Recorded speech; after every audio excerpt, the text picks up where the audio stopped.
I'm just coming into Chelsea Flower Show. This is the first spring show for 2 years and it's really exciting. It's some safety boots and there's a lots of hustle and bustle. But I'm giving you a sneak preview to some of what I think are the nicest gardens and the most interesting products and of course some plants. So I hope you enjoy it. Beavers have been hunted to extinction for their fur and their musk for how long did you say? We've not had them in Britain from between 400 to 600 years, depending on different parts and areas of the country. When you look at water and how it moves through our landscape, at the moment one of our main problems is that it's moving too fast. It comes down from the rain and then it literally runs off hard surfaces straight into drains and straight out. And we've got a massive kind of speed cycle with water. So anywhere that you can slow water down is precious and really, really important because we want it to permeate into the earth again rather than go straight to river systems. It's too fast and it causes problems.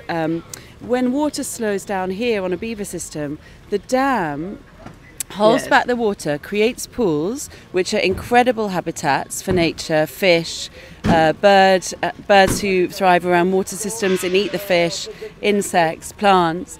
But it also has time and space. When a beaver might, take some trees down and they fall into the water, root systems then feed and clean the water in a very, natural way, in a very sort of succinct way, yes, but they're also putting important carbon into the water as well, so that feeds that water. So you have a beautiful, you're starting a completely different cycle of the way water works, and that fed water nourishes river systems and nourishes sea systems.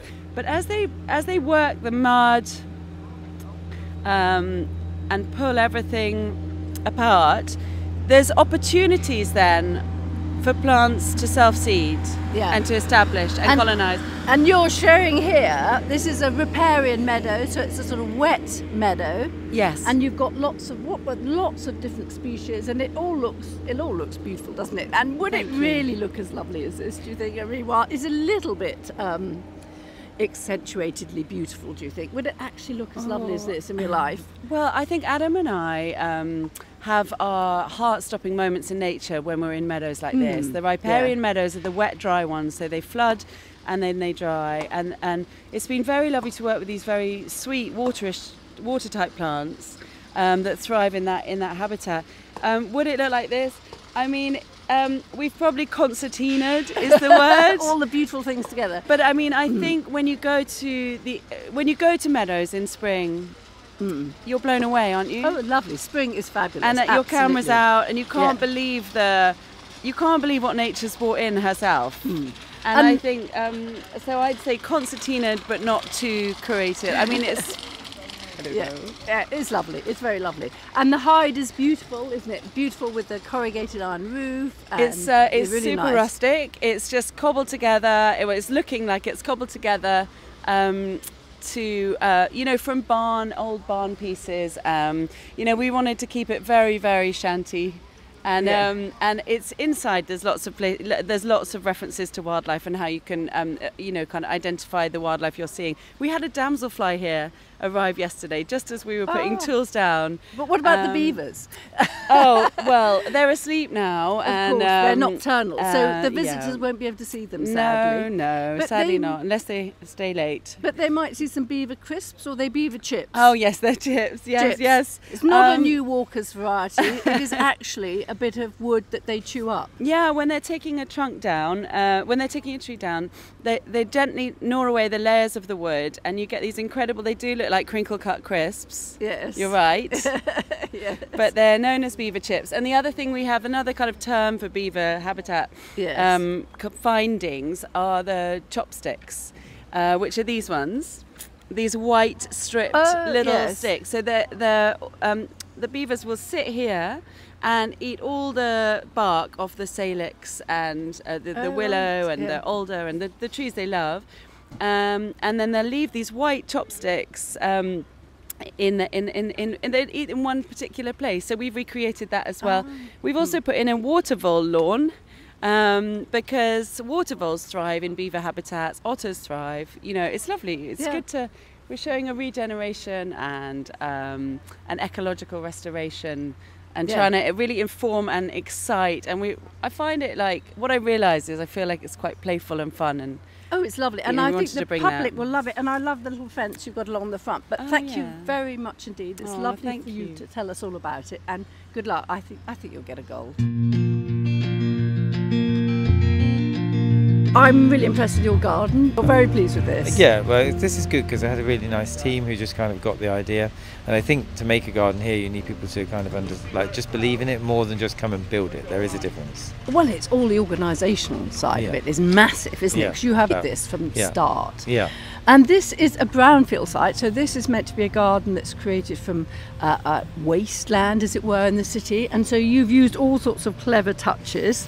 Have you to keep your wine cool? I don't, but I have got the thermal layer of that is basically lime and straw with soil. Yes. So it's kind of based on the kind of traditional French cellier. In fact, I have a house of plants normally. Part of that theory you can see in the kind of the part of the house which is sunken into the ground.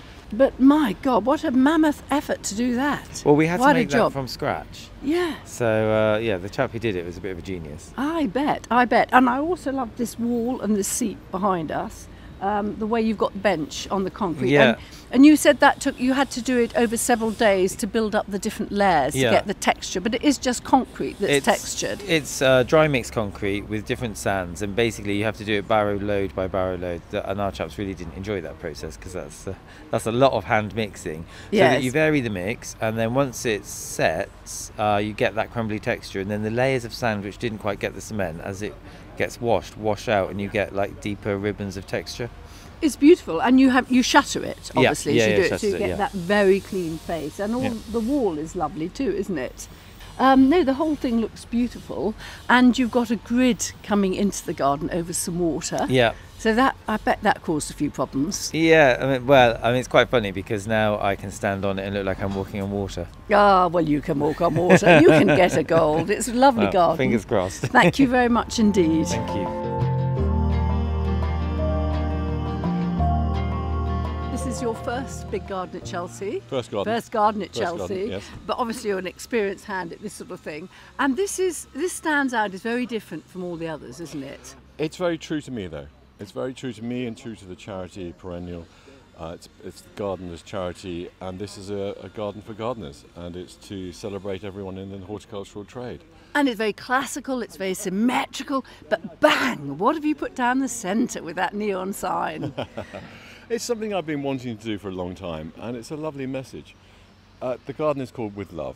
And with love, it can be a parental love. It can be the love of a child of their parents. It can be romantic love, all sorts of different love. A love of a thing, a love of art, a love of gardening, a love of flowers. And what does the quote say, though? If I had a flower for every time I thought of you. And that quote is by? It's attributed to Alfred Lord Tennyson. And how does it finish?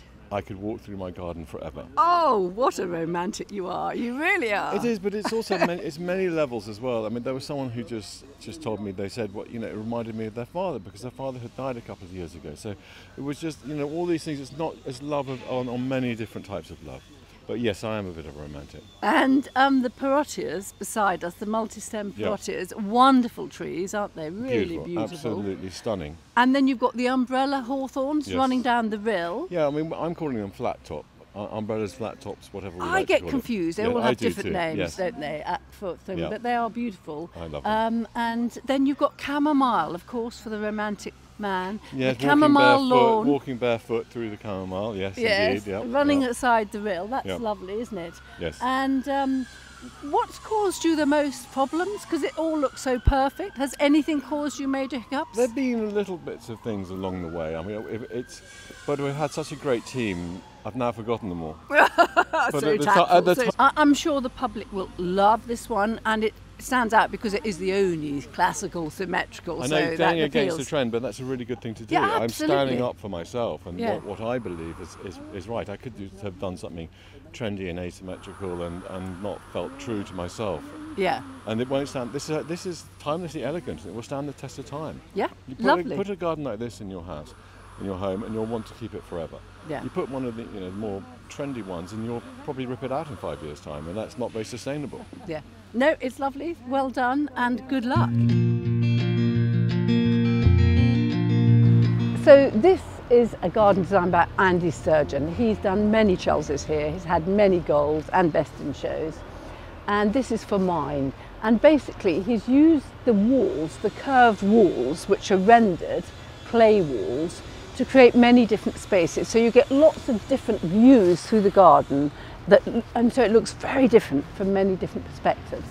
He's got some nice quiet water. The planting, I think, is sublime. He's got these lovely multi-stem birch. He's got the rosa rugosa, sitting area up at the steps at the top, sort of Breeden type gravel. Beautiful steps. Look at the detailing on the steps. I think they're really lovely. So the whole thing looks perfection. Very restful, very calm, but with these strong structural outlines. I'm sure this will get a gold and it will be a very popular garden.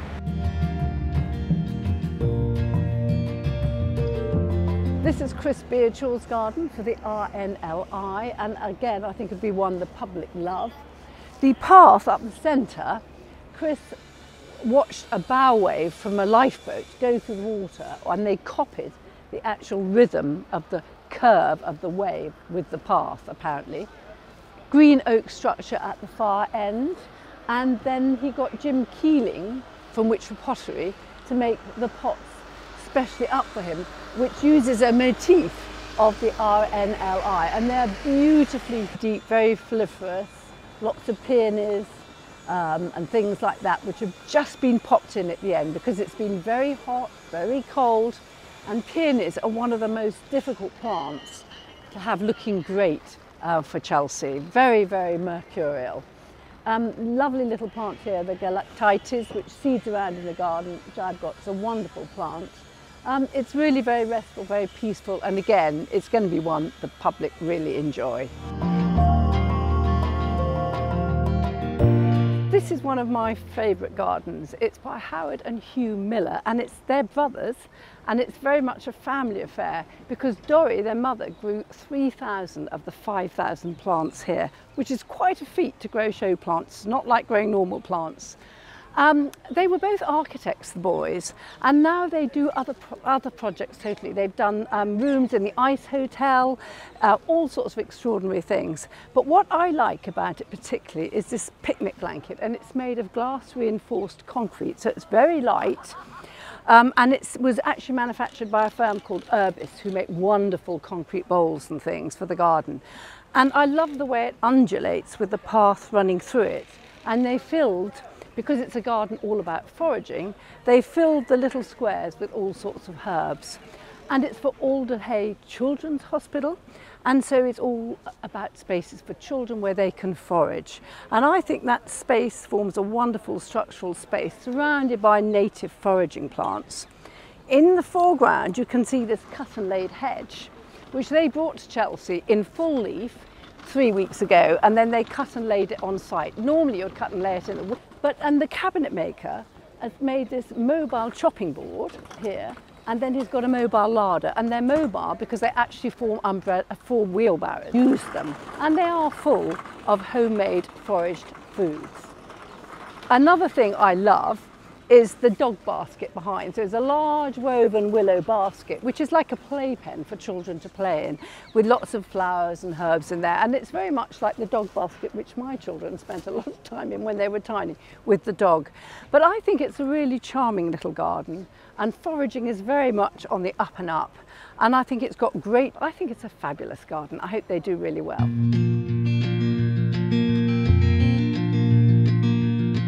This amazing 6-metre structure behind me, complete with huge tree on top, is designed by Sarah Eberly, and she's used a product called Medite Tricoya Extreme. Now this is a type of smart ply made from a coir. A coir is a very durable timber, and it normally lasts about 50 years. And the smart ply version of it is made, and it's just as strong, so this should last 50 years. And what is extraordinary about this material, apart from its longevity, is that it can be made to form any shape. So Balinese stone gates, in inverted commas, have actually been made from this smart ply. It can be made to look like stone, anything you like, metal. There's quite a few places here where she's used metal pipes, which you would think were metal, complete with bolts, but it's not. It's just the smart ply. And I was chatting to Sarah when she was doing build-up, and she was saying, is the scale right? Have I gone too big or not? And that's always difficult with these plots, if you go too big. But I think it's dramatic, and I think it's really getting the wow factor. The water is shooting off it, and the whole planting is very soft. So I think this is going to be a product which people will use a lot more in the future. She's even made the steps and the gravel edging boards from the ply, because you could just use it to any shape, it will last a long time, and you can paint it to any finish. So I think it's got a great future and a fabulous garden.